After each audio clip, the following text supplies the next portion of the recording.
In 1890, an ordinary American family could do about 200 things that almost nobody alive today can do. Not big things, not heroic things, ordinary Tuesday things. Keeping a year of food without a machine, making light, making soap, reading tomorrow's weather off the smoke coming out of their own chimney. None of it was special to them. It was just how you kept a household running.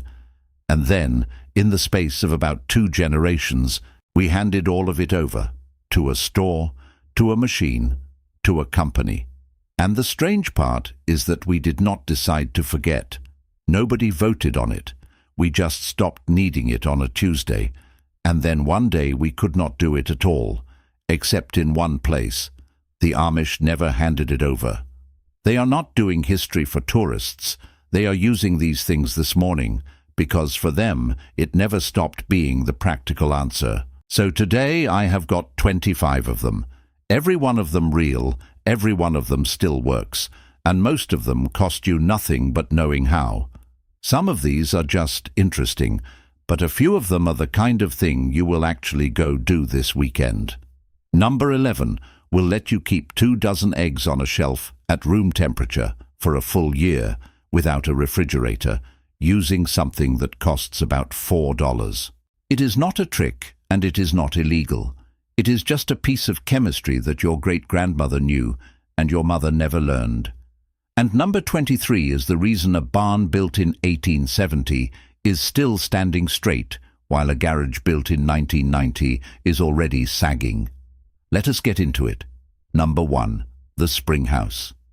Before there was a refrigerator, there was a small stone building sitting right on top of a spring. The water came up out of the ground at about 52 degrees, all year, summer and winter, and it ran through a shallow trough in the floor of that little house.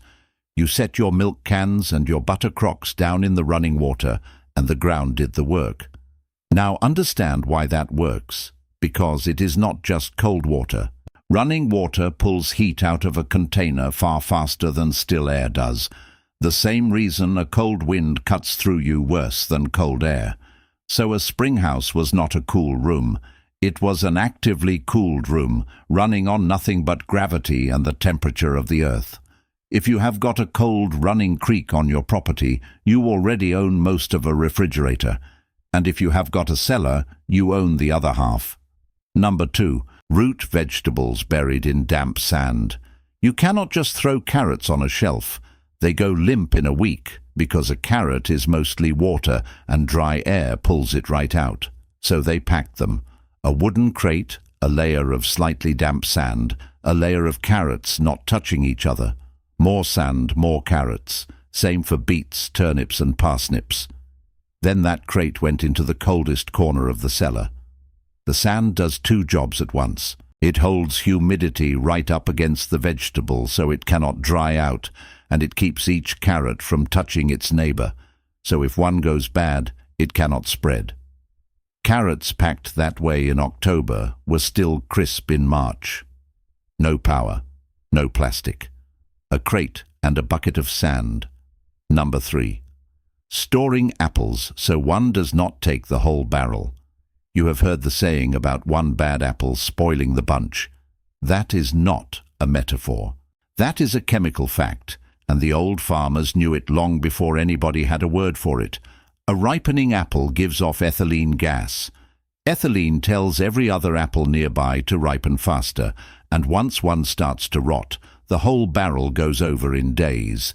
So they did 3 things. They stored apples away from potatoes and onions, because ethylene ruins those too. They wrapped individual apples in newspaper so the gas could not spread. And they walked the barrel once a week and pulled anything soft. Do just that last one in your own kitchen and your fruit lasts twice as long. Number 4. The root cellar itself. 6 feet down, the ground holds somewhere around 55 degrees, no matter what the weather does. A properly dug cellar has 3 things. That depth, a vent low and a vent high so damp air moves through, and a dirt or gravel floor so humidity can rise up out of the ground. That last one throws people off. We think of a good basement as a dry basement. A root cellar is the opposite. You want it damp. Around 90% humidity is what keeps a root vegetable from shrinking, and a bone-dry concrete cellar will ruin your carrots as fast as a warm one will. Cold, damp, and moving air. That is a machine with no moving parts, and it ran the winter food supply of this entire country for 300 years. Number 5. The summer kitchen. A second kitchen in a small building out back or on the far end of the porch with its own stove. From May to September, all the heavy cooking moved out there, the canning, the baking, the rendering, the laundry water. The reason is simple arithmetic. A wood cook stove going all afternoon in July will put your house over 100 degrees and hold it there until midnight. Move that stove 40 feet away from the building and the house stays livable. Most of us do not have a summer kitchen, but we have all got the same problem and the same 3 answers. Cook early in the morning while the house is still cold, cook outside on the grill, or do not cook hot at all. A working man in 1880 understood something we forgot. The stove is not just cooking your dinner, it is heating your house whether you want it to or not. Number 6. The ice house. This one still surprises people. In January, when the pond froze thick, the whole neighborhood went out with saws and cut the ice into blocks. Those blocks went into a windowless building with double walls, stacked tight, and then buried in sawdust. That sawdust is the whole trick. It is nothing but wood waste from the mill, and it is a superb insulator, because it is mostly trapped air. Pack a foot of it around a stack of ice, and you can keep that ice through July, in a good year, into August. Think about what that means. Before electricity, in a country with real summers, ordinary farm families had ice in the middle of summer, for the milk, for the butter, for a sick child's fever. They did not buy it. They harvested it in January, and they were patient. Number 7. Salt curing and the smokehouse. A hog butchered in November had to feed a family until spring, with no refrigeration at any point. So they use 2 things that both do the exact same job. They take away water. Salt pulls moisture out of the meat and out of any bacteria that lands on it. Smoke does the same thing more slowly and adds compounds that keep fat from going rancid. Together they turn fresh pork into something that hangs in a shed for months and gets better. That is why old recipes call for so much salt that a modern cook thinks it is a misprint. It is not seasoning. It was the refrigerator. Number 8. Water glassing eggs. And this is the one I told you about. A hen lays like the world is ending in spring and summer, then goes quiet in winter, exactly backwards from when you need eggs most. So they solved it.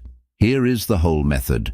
Take fresh eggs unwashed. This matters because an egg comes out of the hen with a natural coating on the shell called the bloom that seals the pores, and washing it off ruins everything. Mix pickling lime, which is calcium hydroxide and costs a few dollars a bag, with water, about an ounce of lime to a quart of water. Put your unwashed eggs in a crock or a food-safe bucket. Pour the solution over until they are covered. Put a lid on it and set it in a cool corner.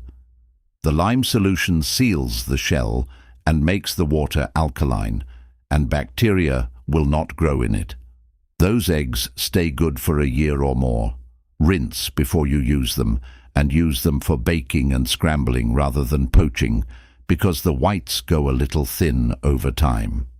$4.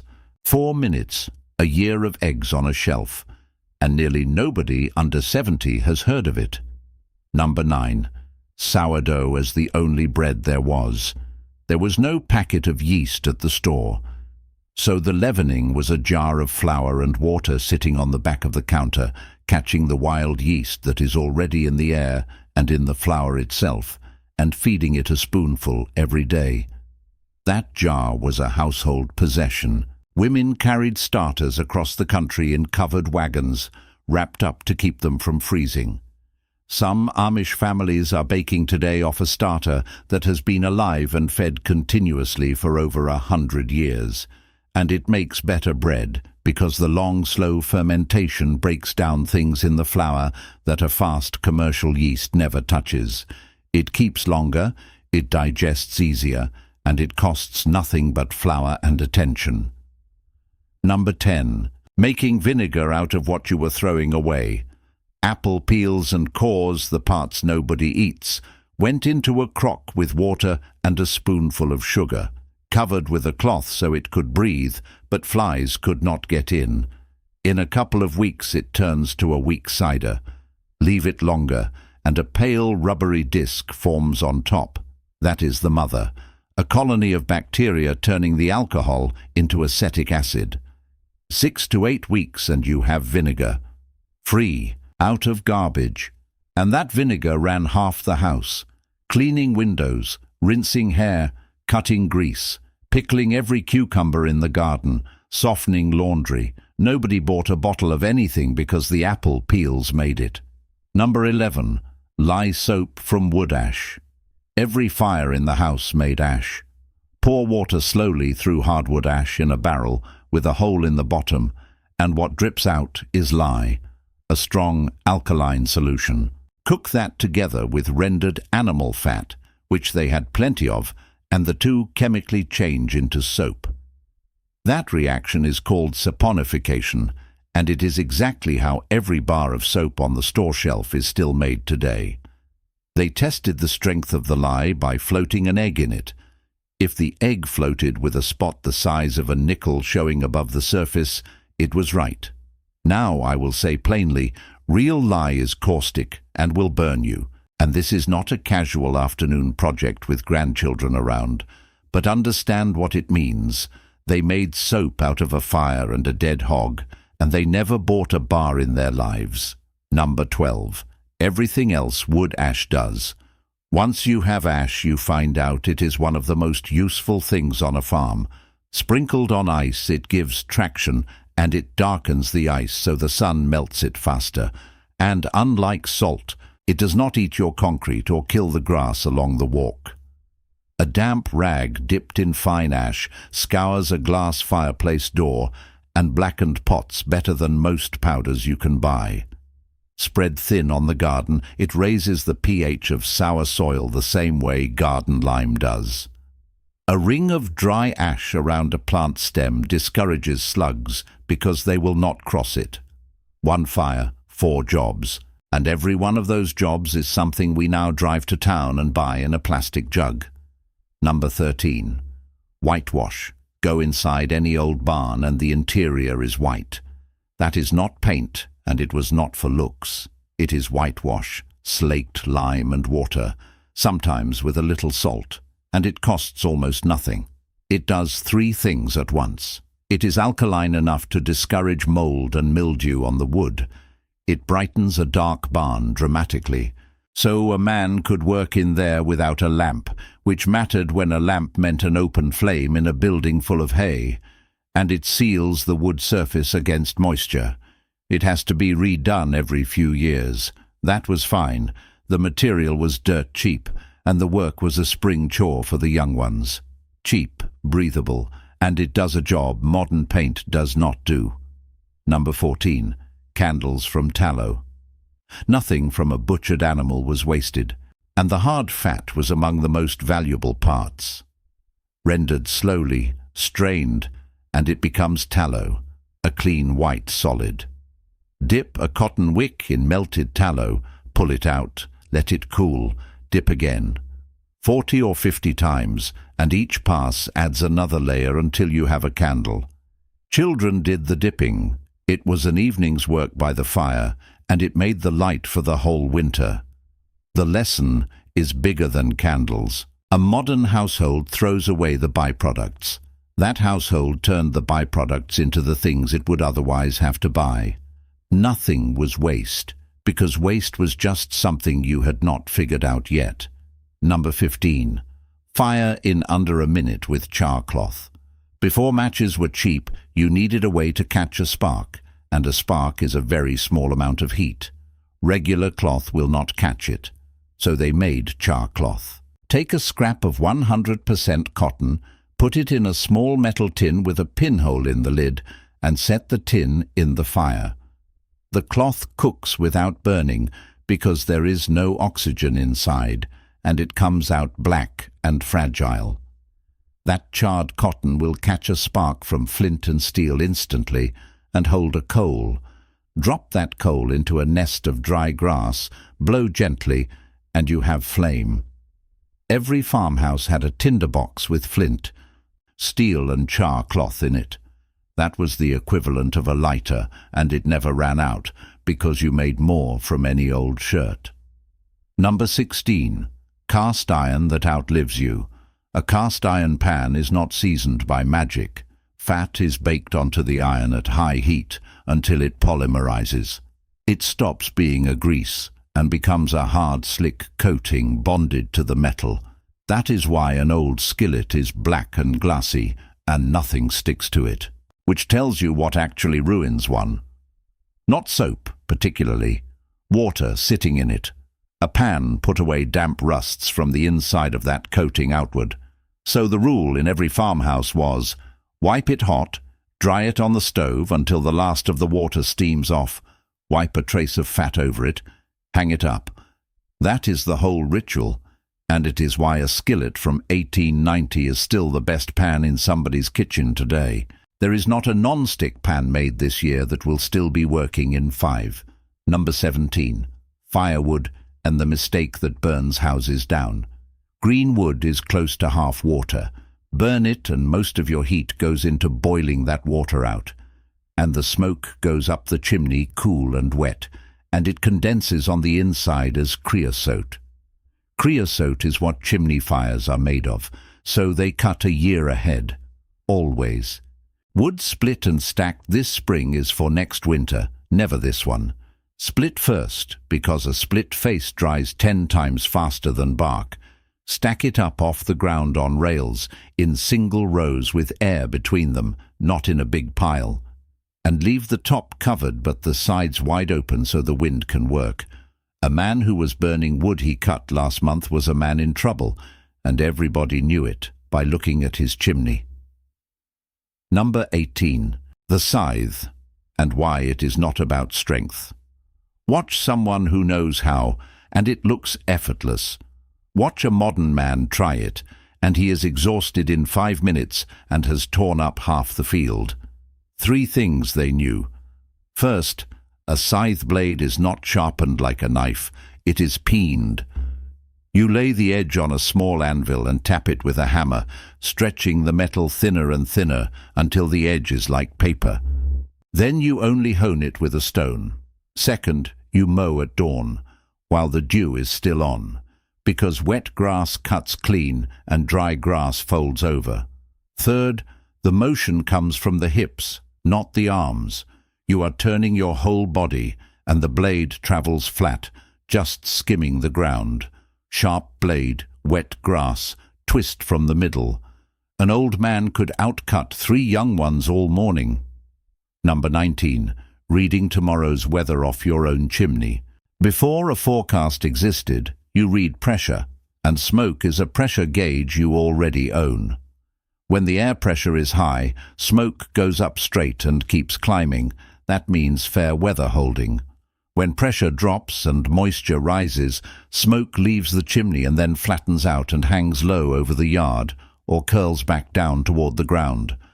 That is weather coming, usually within a day.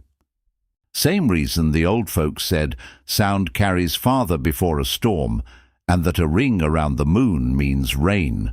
That ring is light bending through ice crystals in high cloud, and high cloud out ahead is exactly what a storm system pushes in front of itself. They were not superstitious. They were reading instruments most of us do not know we have. Number 20. Knowing a frost is coming tonight. This one saves a garden, and you can use it this fall. Frost needs 3 things together: a clear sky, still air, and dry air. Clear sky lets the ground radiate its heat straight up into space all night. Still air means no wind mixing warmer air back down, and dry air holds no moisture to release heat as it condenses. So the old rule was this: if the evening is clear and dead calm and the air feels dry and it is already cold at sundown, cover the garden.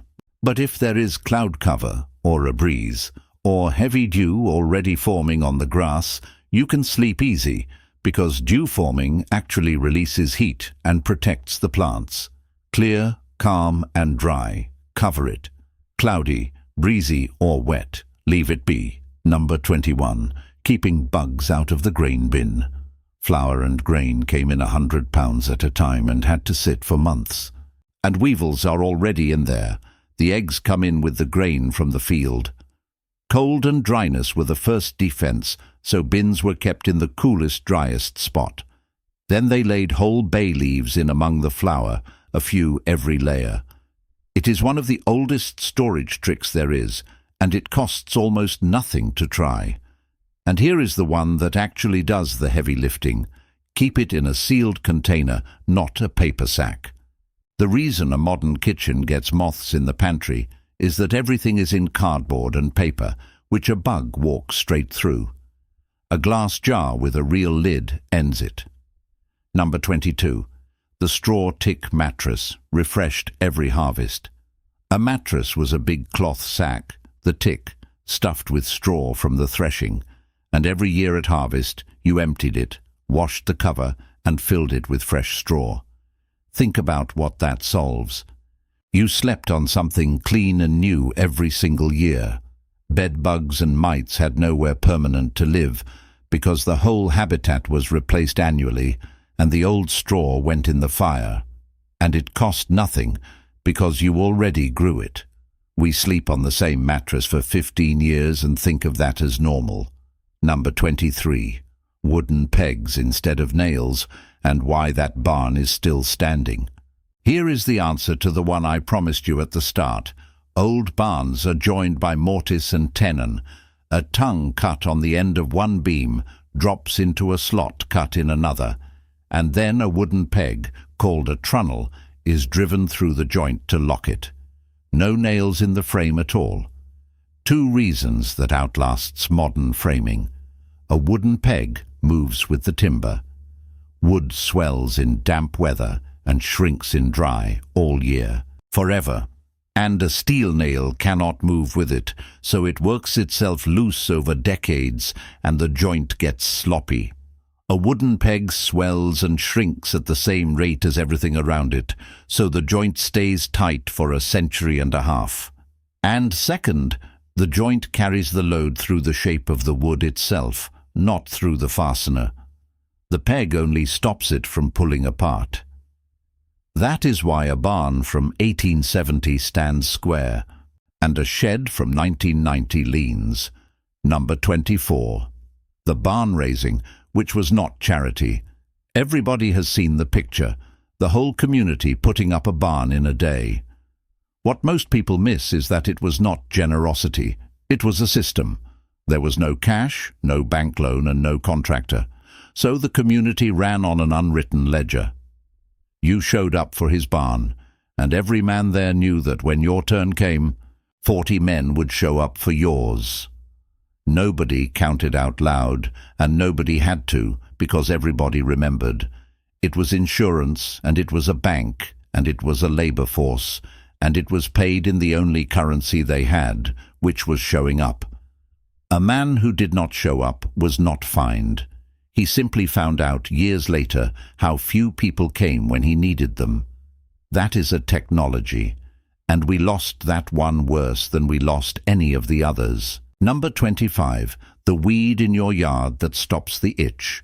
Broadleaf plantain, not the banana, the low flat weed with the oval ribbed leaves growing in every yard, every path and every crack in this country. Most folks spray it.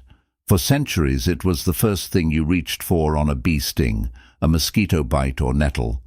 Crush a leaf until it is wet and pulpy, put it on the bite, and hold it there. Generations of farm mothers did that on the way back to the house, and it took the sting out. Now the honest part, because I am not a doctor and this is not medicine, folk poultices are for a bug bite and an itch, not for an allergic reaction. If somebody swells, has trouble breathing, or has a known sting allergy, that is a call for help and an epinephrine pen, and nothing that grows in a yard changes that. But that is a real piece of knowledge. Growing 3 feet from your door, and it was common to every child in this country 100 years ago. So there they are, 25 of them, and you notice what almost none of them required. Not money, not one of these needed a purchase. Sand, ash, lime, straw, smoke, salt, a peg, a leaf. The most expensive thing in this entire list was $4 of pickling lime.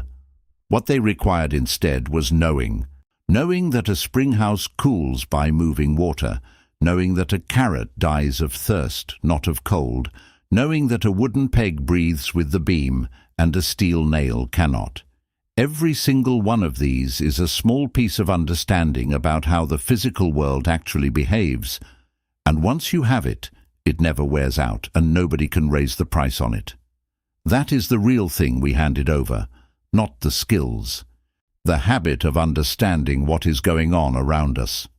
If you got something out of this one, hit that like button. It is the only way the next fellow ever sees it. And tell me down in the comments which of these 25 your family still did. Somebody's grandmother water-glassed eggs. Somebody's father cut ice off a pond. I read every one of those, and next time I have got 20 things the Amish never buy, and what they use instead. Some of them are sitting in your cabinet right now, costing you money every month. I am Earl. Spend smart, stay curious, and hold on to the old ways while somebody still remembers them.